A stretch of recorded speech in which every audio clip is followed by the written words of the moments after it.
De la Cruz. Vamos a hablar ahora de la actividad 7 que inicia con el contrato de transporte. El contrato de transporte es aquel contrato en el cual una persona llamada porteador se obliga a traslado bajo su más inmediata dirección o el de sus empleados, ya sea por agua o por aire, a personas y animales o mercaderías o cualesquiera de otros objetos mediante el pago de una remuneración que le proporciona una persona denominada cargador o viajero, en el cual intervienen tres sujetos, que es el cargador, el cual es el que entrega las mercancías para trasladarlas, o la persona que desea ser trasladada, así como el porteador, quien es quien realiza el transporte, y el consignatario, quien es el que se encarga de recibir los objetos transportados. Existe la clasificación de este contrato que se divide en 4, que puede ser principal, es decir, no depende de otro para que este surta efectos, es bilateral, pues para ambas partes existen derechos y obligaciones, y es de trato sucesivo, puesto que continúa todo el tiempo durante el lapso y es un contrato formal, es decir, requiere diferentes requisitos para que sea válido. Ahora vamos a hablar de los tipos de transporte, que puede ser el transporte mercantil, que es cuando el que realiza el transporte denominado portador este tiene un carácter que es el del comerciante, o el transporte administrativo, que es cuando se efectúa a través de una concesión otorgada por el gobierno mediante los requisitos establecidos por la ley, o un transporte civil, que es cuando no se trata de sujetos que se dedican al comercio, ni el gobierno participe dentro de ellos. Ahora vamos a hablar de los elementos de existencia, que son dos, sea el consentimiento y el objeto. El primero de ellos debe haber habido un acuerdo de voluntades entre el porteador en trasladar mercancías y el porteador en pagar por ese envío. El objeto, que es que requiere la prestación del servicio de transporte, el cual puede ser sobre personas, animales o mercancías.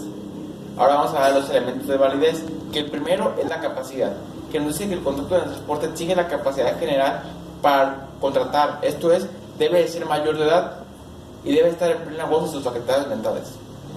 Otro de los elementos de validez debe ser la forma, que es decir, que el portador debe de exigir la carta de aporte, la cual debe contener los datos generales de los sujetos, es decir, el consignatario, el portador y el portador. También nos dice que el precio del transporte, la fecha a la que se hace la expedición, el lugar de la entrega o el portador, entre otras. Las obligaciones del portador es realizar el transporte, recibir la cosa, así como conservar la cosa durante el transcurso del viaje,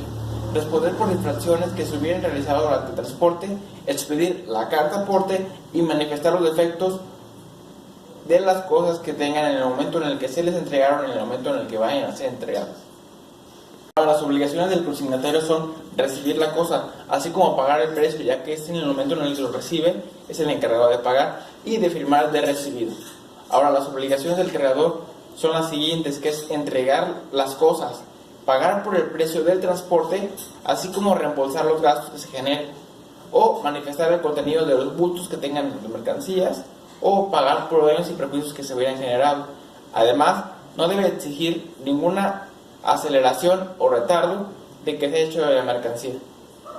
La terminación de este contrato de transporte puede ser por dos causas, ya sea por voluntad del cargador, es decir, es rescindible antes o después del viaje, o por causa de fuerza mayor,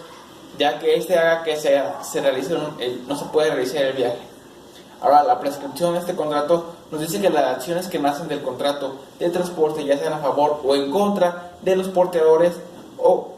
porteadores, no duran más de 6 meses después de concluido el viaje. Ahora, entre las cláusulas importantes de este contrato, la primera cláusula importante que se debe de estipular es el precio de la cantidad que va a cobrar el transportista por el bien que se va a llevar a su destino. La segunda son los horarios en los cuales se llevará a cabo el servicio, ya que estos diversos horarios de trabajo son los que tengan acorde ya la empresa establecidos. O la tercera es la competencia jurisdiccional de los tribunales en caso de llegar a alguna discrepancia entre las partes, y se debe estipular para que la jurisdicción para saber cuál es la competencia que debe realizarse de sus juzgados. La elaboración, redacción o interpretación de este contrato nos dice que su elaboración debe ser por escrito, que es un contrato que tiene diversas formalidades que se tienen que cumplir como elementos de validez, y su interpretación debe realizarse de una manera clara y acorde a lo establecido por el Código Civil del Estado de Jalisco. Ahora vamos a hablar del contrato de asociación civil, que es un contrato mediante el cual dos o más personas se reúnen de una manera no transitoria para realizar un fin en común, que sea lícito, posible y que no tenga carácter preponderantemente económico. Existe una clasificación de ellos, la cual dice que es principal, ya que no requiere ningún acto jurídico previo para subsistir, o es bilateral o plurilateral, que pues da la pauta para que puedan intervenir dos o más voluntades. También de una manera es oneroso, ya que conlleva una carga económica para las partes que forman la asociación, y es como motivo ya que las prestaciones son ciertas y determinadas desde el momento de la celebración del contrato. También este es un contrato formal, debido a que el ordenamiento civil así lo exige, además de inscribirse en el registro público de la propiedad y del comercio. Es de trato sucesivo, ya que porque sus efectos se producirán con el tiempo durante la vigencia del contrato, y es indito de persona que se tiene en cuenta de las cualidades de las personas para ser asociados. Los elementos de existencia son dos, que es el consentimiento, que son las asociadas que participen en este acto jurídico deben estar de acuerdo para manifestar su voluntad de querer reunirse con un objeto lícito, posible y permanentemente. Así como el siguiente elemento de existencia es el objeto, que se divide en dos, ya que puede ser el objeto jurídico, que implica dar aportaciones a la actividad social. Ahora, los elementos de validez incluyen dos, que es la capacidad, que debe ser mayor de edad y en pleno uso de sus facultades mentales, y no debe requerir ninguna capacidad especial, o la forma que debe de realizarse ante el notario público, inscribir en sus estatutos en el registro público de la propiedad y del comercio para que surta sus efectos contra los terceros. Ahora, las obligaciones de los asociados, nos dice que el Código Civil no establece expresamente las obligaciones de ellos, ya que se considera que la principal es dar su aportación social, y si se obligan a dar un bien, transmitir el dominio de los bienes para la asociación. Ahora, las extinciones de las asociaciones pueden ser por diferentes maneras. La 1 nos dice que es por consentimiento de la Asamblea General. La 2 nos dice que por haber concluido el término fijado para su duración o por haber conseguido su fin. La 3 es por haberse vuelto incapaz de realizar el fin para la cual fue fundada. Y la 4 es por resoluciones dictadas por una autoridad competente.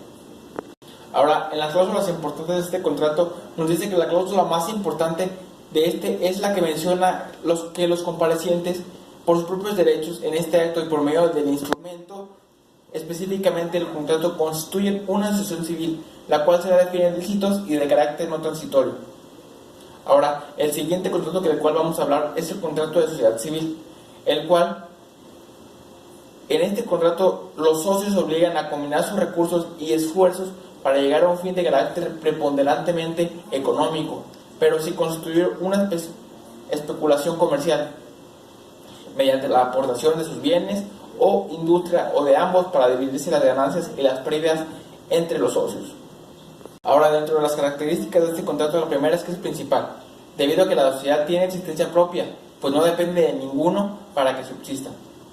La segunda es que es plurilateral, en virtud de que los que concurren varias voluntades, es decir, varios socios por los cuales sus voluntades todos tienen un propósito en común. La siguiente es de que es oneroso, pues como lo habíamos mencionado, este es un contrato el cual se fija que es preponderantemente de carácter económico y es conmutativo, por lo que las prestaciones son ciertas y determinadas desde la celebración del contrato. Es formal porque el código existe varias formalidades para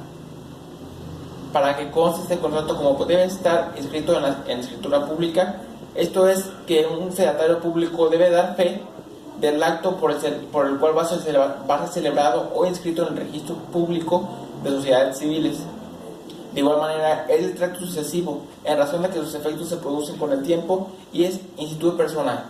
ya que se tienen en cuenta las cualidades de la persona para formar parte de la sociedad. Entre los elementos de existencia de la sociedad nos habla de dos, que es el consentimiento, que es la manifestación de la voluntad en relación con el propósito o fin perseguido, es en virtud de que los contratantes se han propuesto alcanzar un fin en común, o el objeto, que debe ser lícito y preponderantemente económico en este caso. Ahora, en los elementos de validez nos habla de la capacidad, es decir, que los socios tienen que ser mayores de edad y estar en pleno de sus facultades mentales. Y de igual manera la forma, que basta con un documento privado, el cual debe llevarse a escritura pública y estar inscrito en el registro público de la propiedad. Ahora, las obligaciones de los contratantes es pagar su aportación, ya sea en dinero o bienes, administrar y no entorpecer la administración de la sociedad, pagar deudas sociales y responder por las pérdidas. Ahora, también existen obligaciones frente a los terceros, que nos dicen que los socios tienen entre las obligaciones responder por las obligaciones sociales que a ellos les correspondan. Ahora, en las cláusulas importantes, la primera de las cláusulas de la sociedad y una de las más importantes es la denominación social que va a tener la sociedad. La segunda es señalar el domicilio en el cual va a estar instalada la sociedad, a fin de establecer que puede haber diferentes sucursales que cada una tengan un domicilio, pero solamente el domicilio se fijará en la cual va a ser constituida. La tercera cláusula es la que define el objeto de la sociedad, es decir, el fin para lo que está creado. Ahora, en la elaboración, redacción e interpretación del contrato nos dice que dentro de este contrato se pueden subdividir diversos contratos, por todos deberán constar por escrito y debe ser redactado de una manera muy precisa para que la sociedad quede establecida de una manera muy clara, acorde a todos los lineamientos que estipula el Código Civil y el Código de Comercio respecto a las sociedades mercantiles.